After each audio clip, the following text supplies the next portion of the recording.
What's up, family? Welcome to the Living Large podcast, a podcast where I, Braxton J, interview individuals who are doing some big things in their lives. Everyone has a story, and I want to tell just how they are living large. Today's episode is titled Transfer Turmoil, which features the 2021-2022 Clinton Christian Academy Varsity Boys basketball team in Clinton, Mississippi. CCA was having one of the best seasons in his school's young history. And days before the district tournament, the Warriors knocked off the defending MAIS overall champions in the Madison-Richland Academy Patriots with a score of 79-78 in triple overtime. CCA, who was the number one seed in 4A District 3 of the MAIS, entered the tournament with a record of 24-10, but soon had to forfeit all of their district games after the MAIS deemed one of the Warrior players ineligible.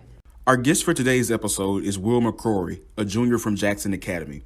In a pre-recorded interview, Will gives his thoughts on the CCA fiasco and his experience on transferring within the MAIS near the conclusion of the episode.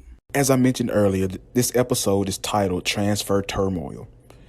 Providing some background on the situation, a sophomore from CCA transferred from another school within the MAIS. Now, to most people, MAIS stands for Mississippi Association of Independent Schools. But in 2019, the name was changed to MSAIS, Mid-South Association of Independent Schools. So if you hear me refer to it as MAIS, that's just what I'm used to calling it, as Mississippi Association of Independent Schools, but they now have included Mid-South. There are teams or schools within the umbrella of the association in Louisiana, Tennessee, Arkansas, and maybe one other state. But back to the background. The young man previously attended Canton Academy, which is in the central part here of Mississippi, but his family wanted to change, and they wanted to transfer. So they go to Clinton, Mississippi, to CCA, and tell, hey, we want to transfer. So the administration at CCA was like, hey, you want to transfer? Cool. But there's some steps that you got to do. So he and his family moved to Clinton, and they provided the proper paperwork and documentation so that their son could remain eligible. However, Mississippi scoreboard's Robert Wilson, in an interview with CCA's head coach and athletic director, Josh Zeitz, in an interview with him, Wilson wrote that the transfer's sister moved into the house in which the young man and his parents had once lived. The house was in Madison, Mississippi, but it belonged to the grandparents at first. Parents moved in, parents move out, sister moves back, and now she lives there.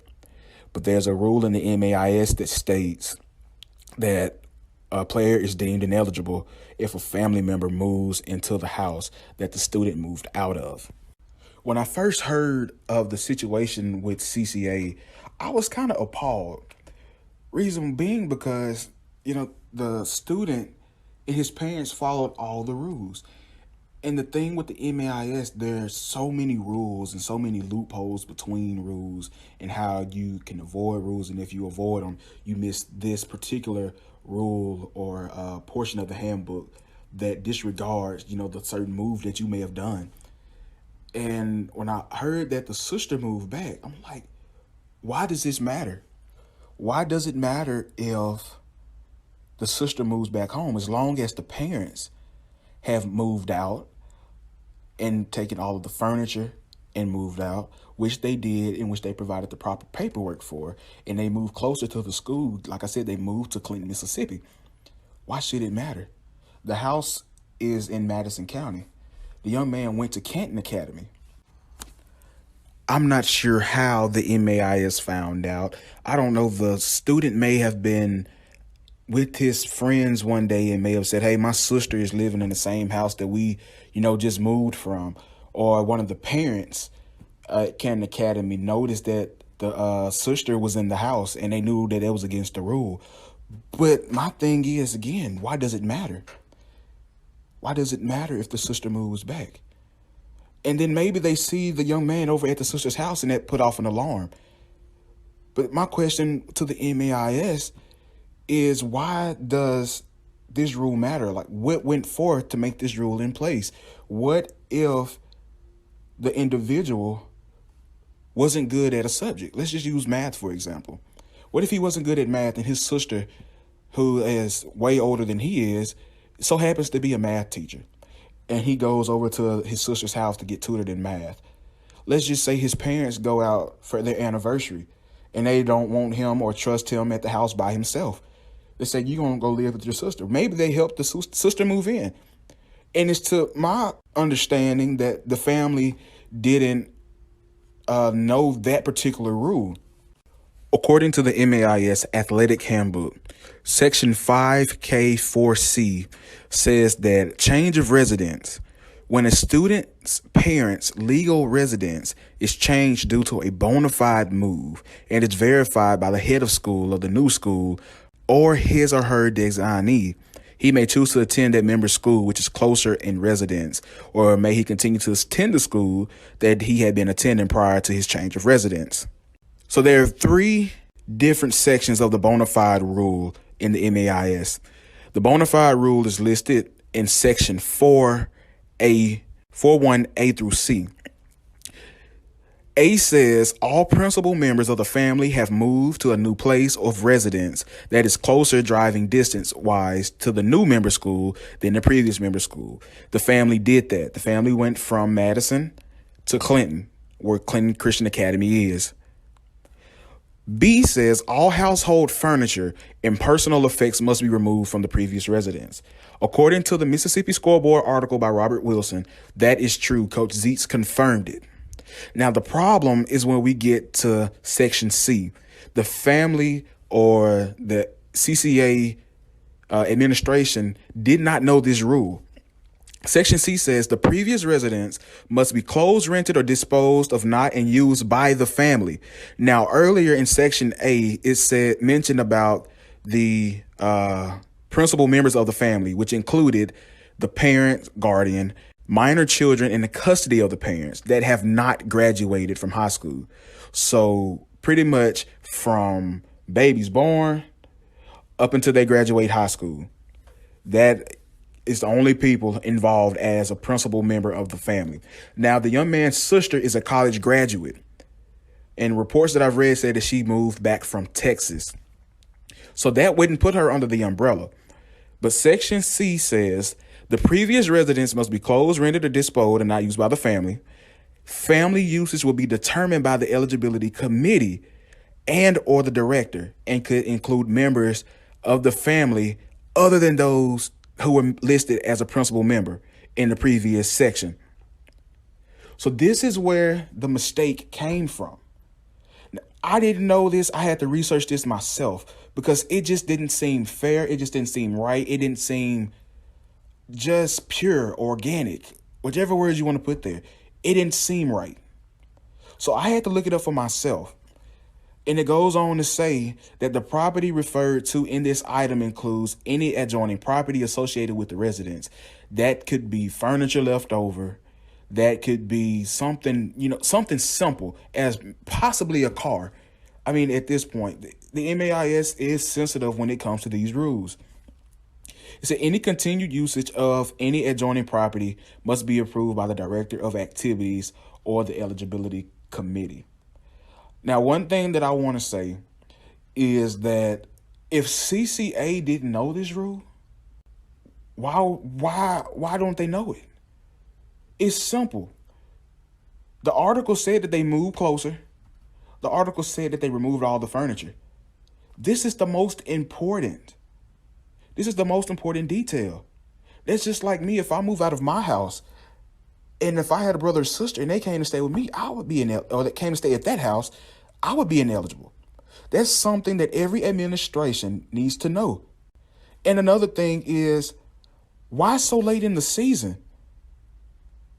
I believe the young man played football. Why was it not an issue then? Why is it an issue once they hit district play? Why is it an issue after they just defeated the reigning overall champions and the MRA Patriots in triple overtime by 1 point at MRA?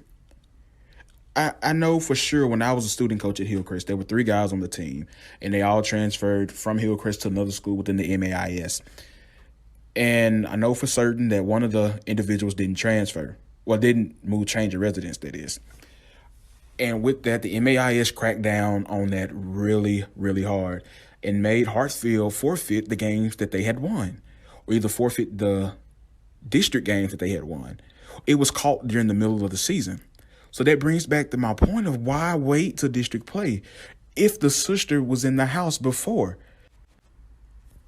And like when I first heard the news that CCA wouldn't compete for a championship,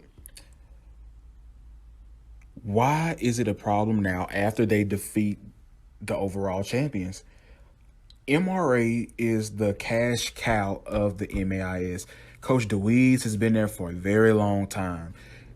MRA has a star in Josh Hubbard, who is now the all-time leading scorer as a junior in MAIS history. That record is his, and he can seal it for good on the upcoming season. Why is it a problem now after they just defeated them? The second thing that I thought was that most people probably didn't realize Canton Academy, the school which the young man transferred from, was in the same class and district as CCA.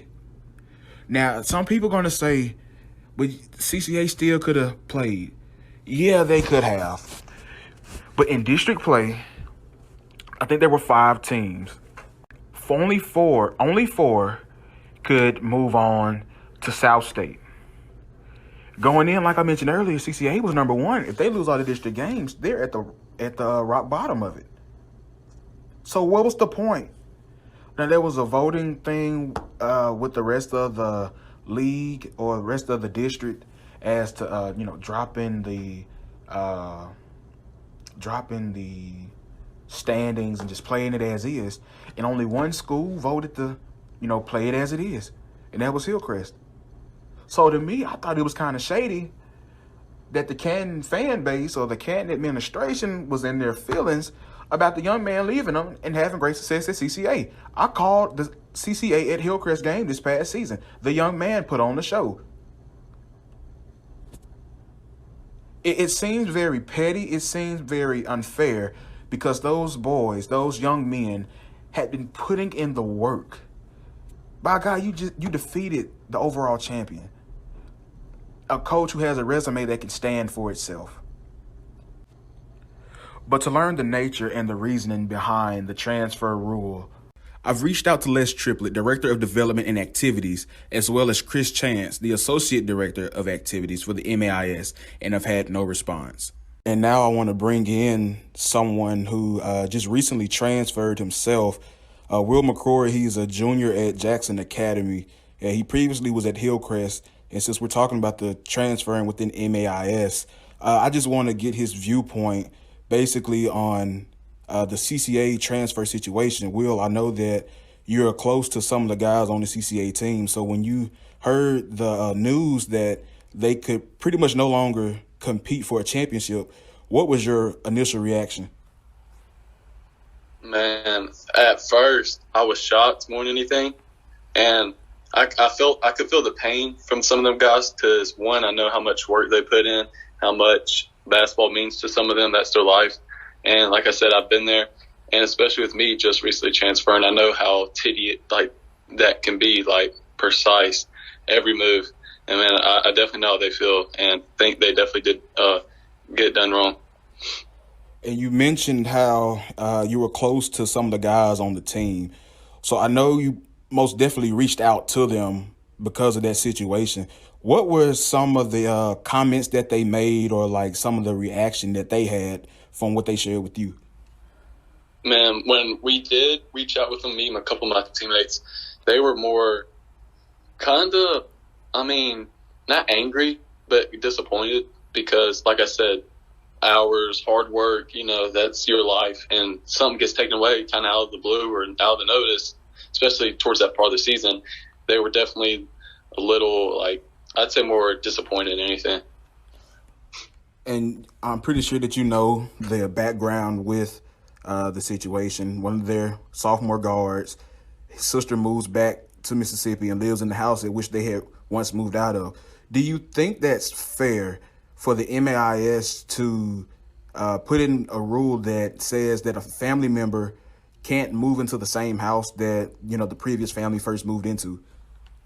Yeah, I really don't agree with that rule. Like I said, at the end of the day, you have to respect it because you just got to listen to those type of people. But I mean, I really don't. Like I said, before I recently moved, we're trying to work things out, whatever. And then, man, the rules are very tight and strict.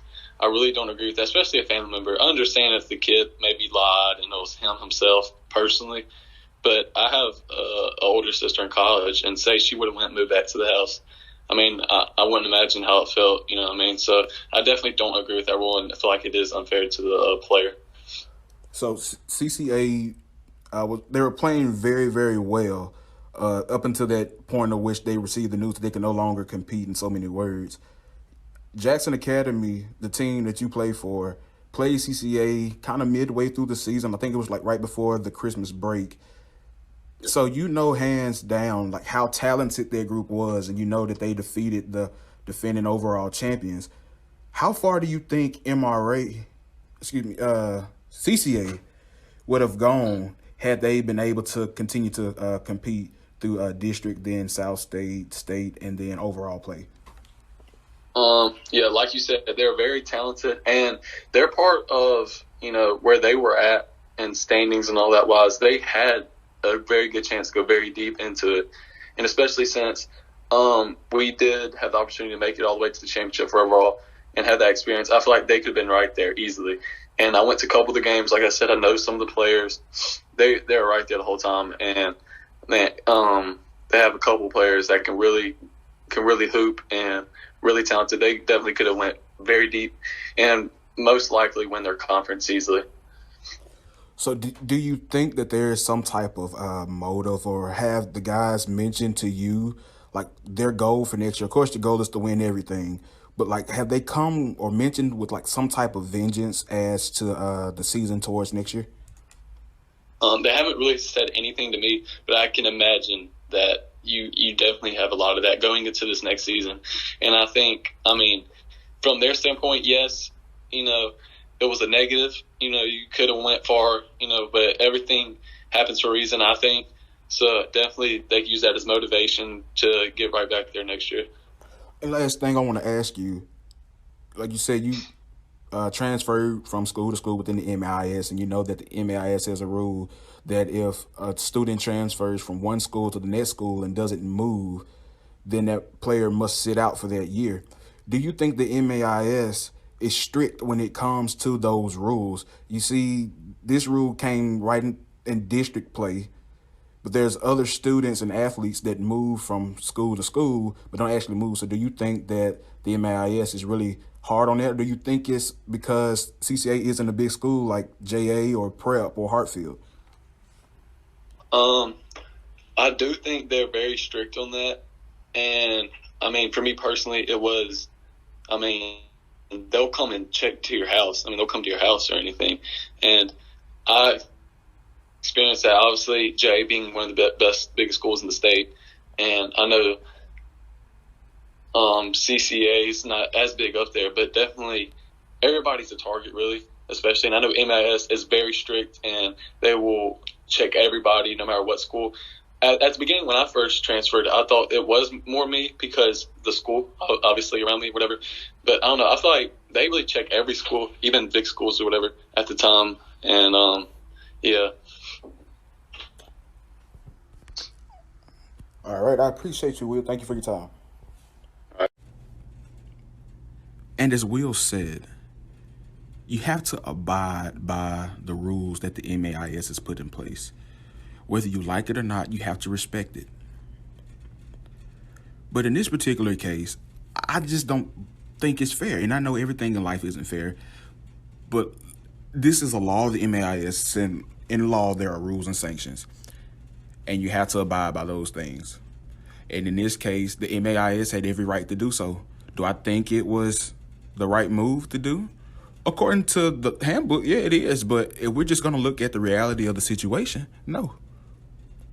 The reasoning behind that is because why punish a child or a group of children because of a residency matter that didn't involve really the parents or the child. Yeah, the parents' older sister that has graduated college needed a place to live. And they just so happened to move into the grandparents' old house, which again was the house that the young man and his parents once stayed in. I don't think that should call for a residency issue. But like I said, the rule says it does, so it does. And as I said, MAIS, I've got to come up with something better. We can't have this situation happen again. This was good basketball that was missed out on. And I would hate to see any other team in the MAIS umbrella, whether that's in Tennessee, whether that's in Arkansas, Louisiana, or here in Mississippi, go through that again. Here's my recommendation to the MAIS. Let's reevaluate Section 4A1C. If that family member is not a principal member of the family, let's do away with this rule, just so this situation doesn't happen again.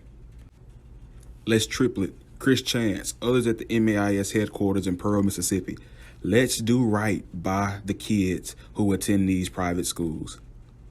At the end of the day, be easy, be blessed, live large. Braxton J. out.